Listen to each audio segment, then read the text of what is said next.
क्या स्कूल की तय यूनिफॉर्म के साथ हिजाब पहनना छात्रा का धार्मिक अधिकार है?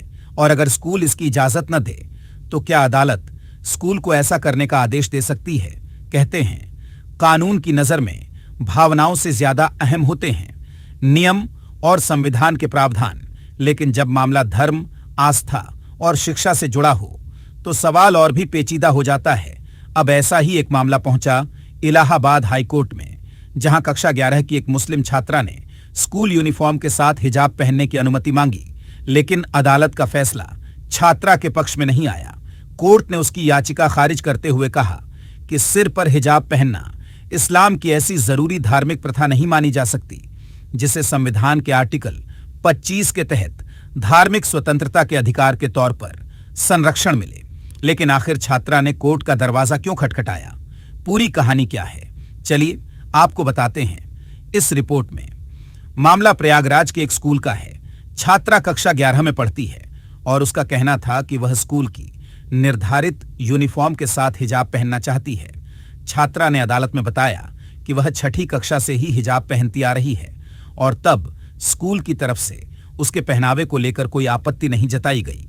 लेकिन अब उसके मुताबिक हिजाब पहनने की वजह से उसे स्कूल में एडमिशन देने से इनकार कर दिया गया। इसके बाद छात्रा ने हाईकोर्ट का रुख किया और मांग की कि उसे स्कूल की तय यूनिफॉर्म के साथ हिजाब पहनने की अनुमति दी जाए। अब यहां से शुरू हुई असली कानूनी बहस। छात्रा की तरफ से दलील दी गई कि हिजाब उसके धर्म से जुड़ी धार्मिक प्रथा है और उसे इसका पालन करने की आजादी मिलनी चाहिए। लेकिन अदालत के सामने बड़ा सवाल था, आर्टिकल क्या किसी धार्मिक प्रथा का सिर्फ धार्मिक होना ही उसे संविधान के आर्टिकल 25 के तहत संरक्षण दिलाने के लिए पर्याप्त है? कोर्ट ने इस सवाल का जवाब देते हुए कहा, नहीं। जस्टिस जे भट्टाचार्य मुनीर और जस्टिस इंद्रजीत शुक्ला की बेंच ने कहा कि केवल यह दावा कर देना कि कोई काम धार्मिक प्रथा है अपने आप उसे संविधान के तहत संरक्षित जरूरी धार्मिक प्रथा नहीं बना देता। यानी अदालत ने धार्मिक स्वतंत्रता के अधिकार और जरूरी धार्मिक प्रथा के बीच फर्क को अहम माना।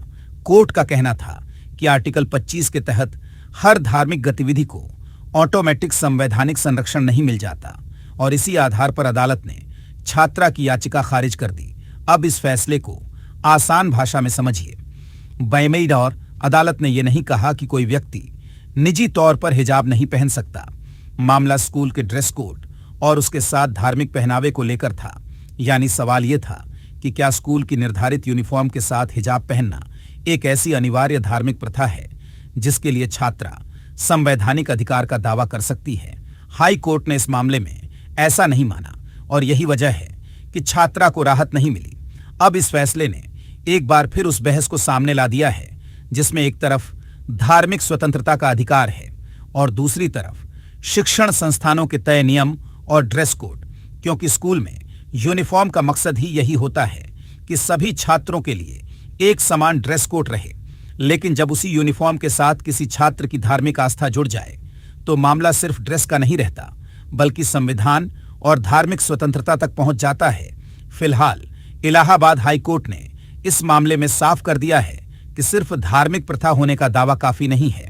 और अब सबसे बड़ा सवाल यही है, क्या स्कूल के ड्रेस कोड और धार्मिक स्वतंत्रता के बीच संतुलन बनाने का रास्ता अदालतें तय करेंगी या आने वाले मामलों में इस मुद्दे पर और बड़ी संवैधानिक बहस देखने को मिलेगी? यानी हिजाब का ये मामला सिर्फ एक छात्रा और एक स्कूल तक सीमित नहीं है बल्कि ये सवाल भी छोड़ गया है कि धार्मिक स्वतंत्रता की संवैधानिक सीमा आखिर तय कैसे होगी। आप इस पूरे मामले को लेकर क्या सोचते हैं? अपनी राय हमें कमेंट सेक्शन में जरूर बताएं। साथ ही और भी अपडेट्स के लिए जुड़े रहें।